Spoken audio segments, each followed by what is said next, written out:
Barrister Abdur Razzak সাহেব মারা গেছে, আপনারা চেনেন না? সারাটি জীবন ন্যায়ের জন্য, ইনসাফের জন্য তিনি সুপ্রিম কোর্টে আদালতে লড়াই সংগ্রাম করেছেন। ব্যারিস্টার আব্দুর রাজ্জাক সাহেব মারা গেলেন। তিনি কোন ব্যারিস্টার যিনি আল্লামা সাঈদীর পক্ষে সুপ্রিম কোর্টে লড়াই করেছেন? মাওলানা মতিউর রহমান নিজামী, অধ্যাপক গোলাম আজম, আব্দুল কাদের মোল্লা, সালাউদ্দিন কাদের শাখা চৌধুরী, আলী হাসান, মোহাম্মদ মুজাহিদ, যত নেতাদেরকে বিনা অপরাধে ফাঁসির দড়িতে ঝোলানো হয়েছে তাদের প্রত্যেকের পক্ষে তিনি আইনি লড়াই চালিয়ে গেছেন।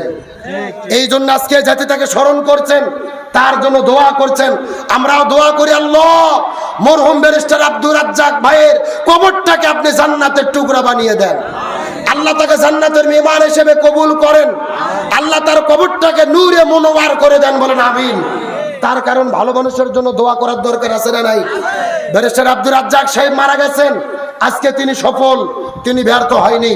তার জীবনের সবচেয়ে বড় সফলতা তিনি স্বৈরাচার হাসিনার পতন দেখতে পেরেছে। কথা কন না গা? আজকে একটা ঘটনা শোনার পর আশ্চর্য হবেন।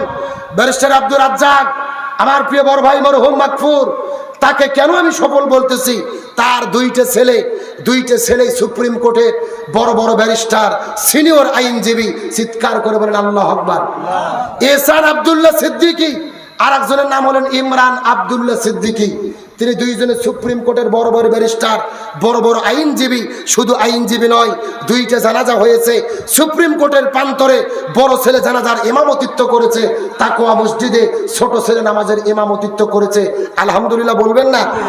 একটা বাবার জীবন এটাই তো বড় সফলতা। একটা বাবা মারা যাওয়ার পরে ছেলে যদি তার জানাজার নামাজের ইমামতিত্ব করতে পারে, তার জন্য দোয়া করতে পারে, এর চাইতে বড় সফলতা কিছু হতে পারে না। আমরা তো বাংলাদেশে দেখি, বক্তার ছেলে বক্তা হয় না, ডাক্তারের ছেলে ডাক্তার হয় না, ইঞ্জিনিয়ার ছেলে ইঞ্জিনিয়ার হয় না, হুজুরের ছেলে হুজুর হয় না।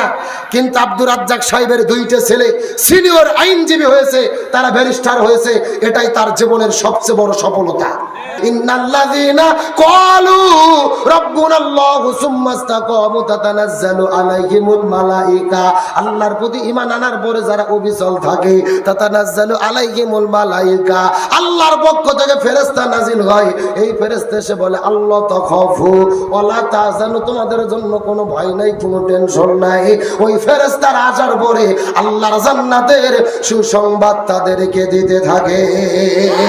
লিল্লাহি তাকবীর। ইমানের পথে যারা থাকে, হাসতে হাসতে জীবন দেয়, এদের কোনো টেনশন। এ ভালো মানুষের সম্মান কে দেয়? আল্লাহ। আর জোরে বলেন আল্লাহ। এ সাতক্ষীরা মুসলমান, গভীর মনোযোগ লক্ষ্য করুন।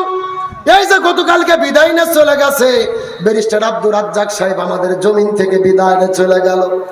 আব্দুর রাজ্জাক ভাই বিদায় নেওয়ার পরে, ব্যারিস্টার আব্দুর রাজ্জাক সাহেব বিদায় নেওয়ার পরে বাংলাদেশ সহ তামাম পৃথিবীর প্রবাসী ভাইরা হাউমাউ করে কান্না করা শুরু করলেন, তার জন্য দোয়া করা শুরু করলেন। জানাজায় লক্ষ লক্ষ হাজার হাজার মানুষ উপস্থিত হয়ে কান্না করে করে দোয়া করে আল্লাহ যেন তাকে নাজাত দেয়, জান্নাতের মেহমান বানায়। আমরাও দোয়া করি আল্লাহ যেন আব্দুর রাজ্জাক ভাইকে জান্নাতের মেহমান বানায়, বলেন আমিন। তিনি মারা যাওয়ার পরে মানুষেরা কান্না করা শুরু করেছে। কিন্তু গত 16 বছরের মধ্যে বাংলাদেশের মধ্যে আমরা লক্ষ্য করে দেখেছি, ওই স্বৈরাচার আওয়ামী লীগ দলের এমনও এমপি মারা গেছে, এমনও মন্ত্রী মারা গেছে, যাদের মৃত্যুর পরে মানুষ কান্না করা তো দূরের কথা, ইন্না লিল্লাহ বলে না।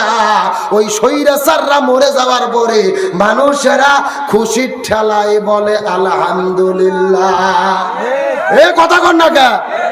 আল্লাহর কোরআন বলেছেন, আল্লাযীনা ইযা আসাবাতুহুম মুসিবা ক্বালু ইন্না লিল্লাহি ওয়া ইন্না ইলাইহি রাজিউন। মানুষ যদি মারা যায়, বিপদের খবর শুনলে তোমরা ইন্না লিল্লাহ বলবা। কিন্তু এমনও মানুষ মারা যায় যাদের মৃত্যুর পরে মানুষ ইন্না লিল্লাহ বলে না, খুশির ঠেলায় বলে আলহামদুলিল্লাহ। এগুলো জান্নাতি মৃত্যু নয়, এইগুলোই হলো জাহান্নামী মৃত্যুর আলামত। এই জন্য একজন কবি বলেছেন, যেদিন তুমি হেসেছিলে ভবে, কেঁদেছিলে তুমি, হেসেছিল ভুবন, এমন জীবন তুমি করিবে গঠন, মরণে ঘাসিবে তুমি, কাঁদিবে ভুবন। লিল্লাহি তাকবীর। ব্যারিস্টার আব্দুর রাজ্জাক সাহেব মারা গেছে, আপনারা চেনেন না? সারাটি জীবন ন্যায়ের জন্য, ইনসাফের জন্য তিনি সুপ্রিম কোর্টে আদালতে লড়াই সংগ্রাম করেছেন। ব্যারিস্টার আব্দুর রাজ্জাক সাহেব মারা গেলেন। তিনি কোন ব্যারিস্টার যিনি আল্লামা সাঈদীর পক্ষে সুপ্রিম কোর্টে লড়াই করেছেন?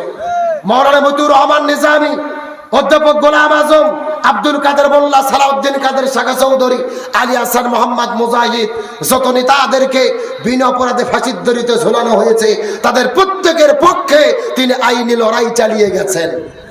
এই জন্য আজকে জাতি তাকে স্মরণ করছেন, তার জন্য দোয়া করছেন।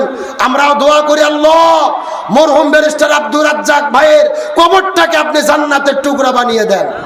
আল্লাহ তাকে জান্নাতের মেহমান হিসেবে কবুল করেন। আল্লাহ তার কবরটাকে নূরে মুনওয়ার করে দেন, বলেন আমিন। তার কারণ ভালো মানুষের জন্য দোয়া করার দরকার আছে না নাই? ব্যারিস্টার আব্দুর রাজ্জাক সাহেব মারা গেছেন, আজকে তিনি সফল, তিনি ব্যর্থ হয়নি। তার জীবনের সবচেয়ে বড় সফলতা তিনি স্বৈরাচার হাসিনার পতন দেখতে পেরেছে। কথা কন না গা? আজকে একটা ঘটনা শোনার পর আশ্চর্য হবেন।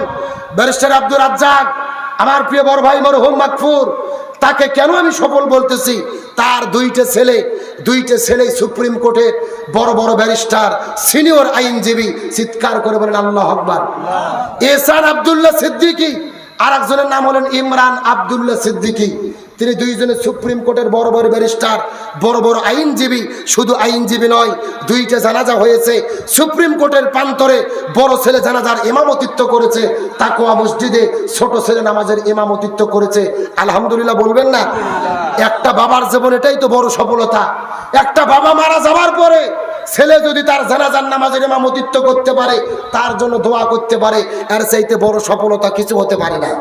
আমরা তো বাংলাদেশে দেখি বক্তার ছেলে বক্তা হয় না, ডাক্তারের ছেলে ডাক্তার হয় না, ইঞ্জিনিয়ার ছেলে ইঞ্জিনিয়ার হয় না, হুজুরের ছেলে হুজুর হয় না। কিন্তু আব্দুর রাজ্জাক সাহেবের দুইটা ছেলে সিনিয়র আইনজীবী হয়েছে, তারা ব্যারিস্টার হয়েছে। এটাই তার জীবনের সবচেয়ে বড় সফলতা। তারা যেরকম ব্যারিস্টার ওই রকম ধার্মিক। তার ছাত্রকে শিশির মোহাম্মদ মনির ভাই, তার ছাত্রকে বর্তমান সরকারের যিনি প্রসিকিউটর রয়েছেন ব্যারিস্টার তাজুল ইসলাম, তার এইরকম হাজারো ছাত্র তিনি তৈরি করেছে। তিনি মারা যাননি, তার ছাত্রদেরকে যোগ্য তৈরি করে গেছেন, যোগ্য ছেলে রেখে গেছেন। এদের মাধ্যমেই তিনি বেঁচে থাকবেন, তার কবরে দোয়া যাবে, তিনি কবরে বসে বসে সওয়াব পাবেন। তিনি সারা জীবন ন্যায় কায়েমের চেষ্টা করেছে, ইনসাফ কায়েমের চেষ্টা করেছে। জালেমের জুলুমের বিরুদ্ধে লড়াই করতে করতে শেষ বয়সে তিনি জেদ ছাড়তে বাধ্য হয়েছিল। হাসিনের রসানলে পড়ে তিনি জেদ ছেড়েছে, তাও জালেমের কাছে মাথা নত করেনি। আল্লাহ তাআলা ব্যারিস্টার আব্দুর রাজ্জাক ভাইয়ের কবরকে জান্নাতের টুকরা বানাক, বলেন আমিন। তারা চিৎকার করে বলেন, ইমানের পক্ষে যারা থাকে তাদের প্রতি জান্নাতের ফেরেশতা কে নাজিল করেন? আরো জোরে বলেন। আমার প্রিয় বন্ধুগণ, মুসলমান ভাইরা গভীর মনোযোগ লক্ষ্য করুন। আমার নবী যে সিজদায় গিয়ে হাউমাউ করে কান্না করা শুরু করলেন, আল্লাহর পক্ষ থেকে জিবরাইল আসার পরে বলে, ইয়া রাসূলুল্লাহ, আপনার কান্না করতে হবে না, টেনশন করার কোনো দরকার নাই। আপনার চাচা হানজালা ওই বাসর ঘরে বউ রেখে এই যুদ্ধের ময়দানে আসার পরে যুদ্ধ করতে করতে জীবন জমিন থেকে বিদায় নিয়ে চলে গেছে।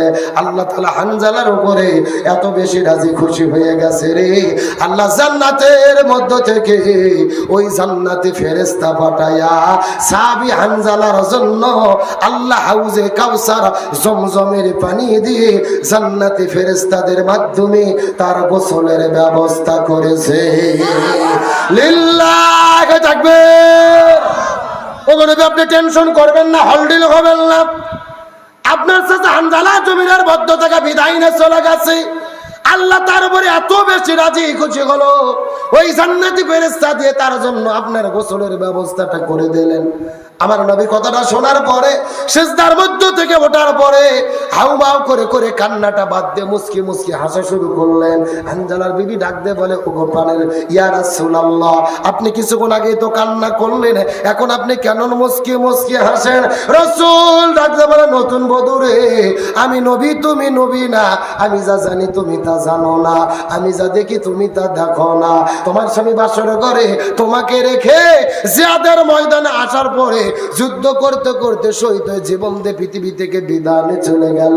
আল্লাহ তাআলা তোমার স্বামীর উপরে এত বেশি রাজি খুশি হয়ে গেছে, ওই জান্নাতি ফেরেশতা পাঠায়া তোমার স্বামীর গোসলের ব্যবস্থাটা করেছে।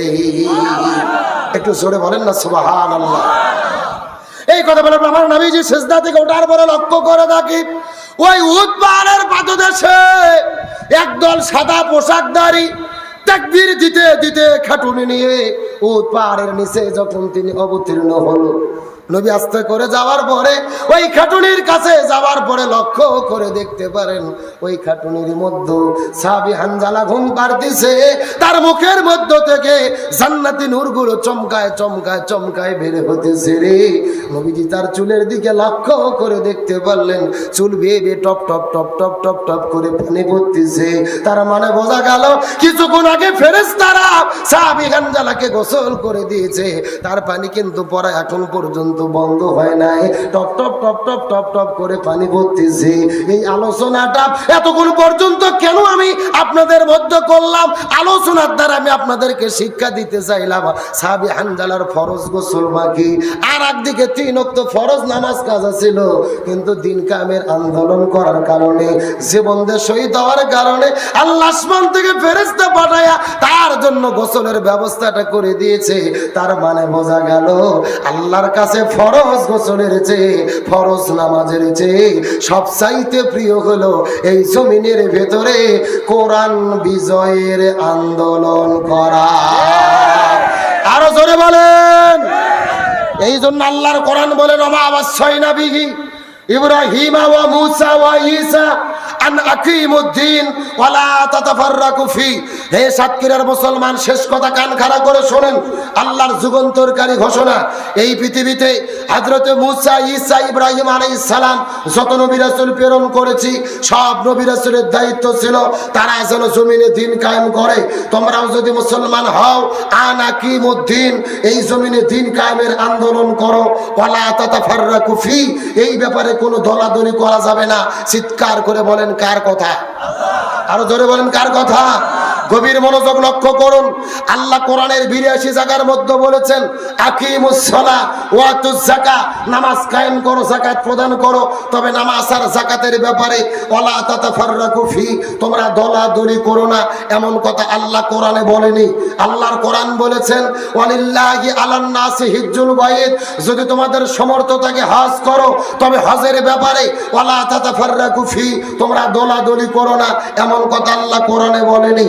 আল্লাহর কোরআন বলেছেন কুতিবা আলাইকুমুস সিয়াম, রমজান মাসে রোজা ফরজ, রোজা রাখো, তবে রোজা রাখার ব্যাপারে ওয়ালা তাতাফাররাকু ফি, তোমরা দলাদলি করো না, এমন কথা আল্লাহ বলেনি। কিন্তু আল্লাহর কোরআন বলেছেন আনাকিমুদ্দিন, তোমরা দ্বীন কায়েম করো, ওয়ালা তাতাফাররাকু ফি, এই ব্যাপারে কোনো দলাদলি করো না। তার মানে আল্লাহ খুব ভালো করে জানে নামাজ, রোজা, হজ, যাকাত, জিকির, তাসবিহ কোন ইবাদত নিয়ে এই জমিনে যত দলাদলি হবে না, যত দলাদলি হবে এই জমিনে কোরআন বিজয়ের আন্দোলন নিয়ে।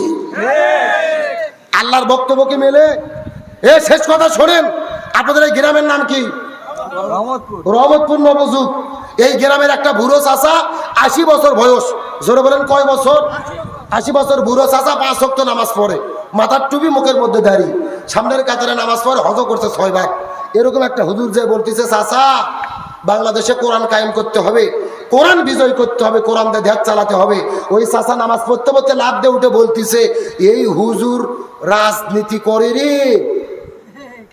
কতক্ষণ তার মানে ওর কাছে নামাজ, রোজা, হজ, যাকাত ভালো লাগে, আল্লাহর জমিন, আল্লাহর দ্বীন কায়েম ভালো লাগে না। একেবারে সোজা কথা, যার কাছে নামাজ, রোজা, হজ, যাকাত ভালো লাগে, আল্লাহর জমিন, আল্লাহর দ্বীন কায়েম ভালো লাগে না, এরাই হলো টাটকা মুনাফিকের গোষ্ঠী।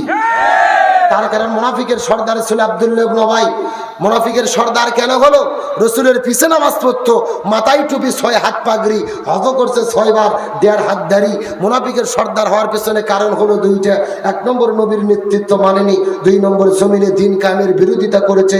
সুতরাং আব্দুল্লাহ ইবনে উবাই দ্বীন কায়েমের বিরোধিতা করে যদি মুনাফিকের সর্দার হয়, এই বাংলার জমিনে মুসলমান পরিচয় দিয়ে দ্বীন কায়েমের বিরোধিতা করবে যারা, মনে করবেন মুনাফিকের খালাতো ভাই তারা। সুতরাং আল্লাহর কাছে সবচাইতে প্রিয় হলো এই জমিনে কোরআন বিজয়ের আন্দোলন করা। স্বাধীনতার 54 বছর পার হয়ে গেছে, একদল ক্ষমতায় এসেছে আর এক দল চলে গেছে। শান্তির জন্য একটা বার আমরা কোরআন দেখতে চাই। সুতরাং বাংলার জমিনে কোরআন বিজয় করার জন্য ইসলামী আন্দোলনের কর্মী হয়ে কোরআন কায়েমের পক্ষে কাজ করার শপথ নিতে কারা কারা রাজি? দুটি হাত আল্লাহকে তুলে দেখান।